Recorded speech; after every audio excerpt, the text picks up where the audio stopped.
আজকে আমাদের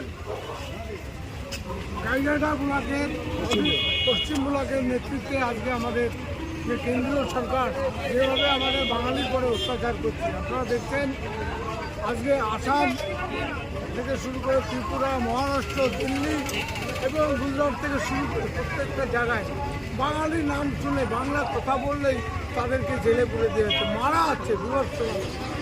আজকে বাঙালিরাই কিন্তু দেশ স্বাধীন করেছিল, সেই বাঙালিদের পরে আজ অত্যাচার। এই বাঙালিদের উপরে অত্যাচার আমরা ওয়েস্ট বেঙ্গল লোক কেউ কোনোদিন মানব না। জানতে হবে এখানে স্বামী বিবেকানন্দ, নেতাজি সুভাষচন্দ্র বসু থেকে সবাই আজকে সেলুলার জেলে 500-র উপরে বন্দী ছিল, তার মধ্যে 390 জন ছিল আমাদের বাঙালি, তাদেরও নাম নেই। অর্থাৎ এই অত্যাচার ইংরেজরা কি অত্যাচার করেছে তার থেকে বিজেপি সরকার বেশি অত্যাচার করেছে। মানুষ দেখছে, মানুষ জানছে। অর্থাৎ তার জবাব আমরা এই ওয়েস্ট বেঙ্গল থেকে মমতা বন্দ্যোপাধ্যায়কে এইভাবে হাঁটানো যাবে না, এই কৌশল করা যাবে না।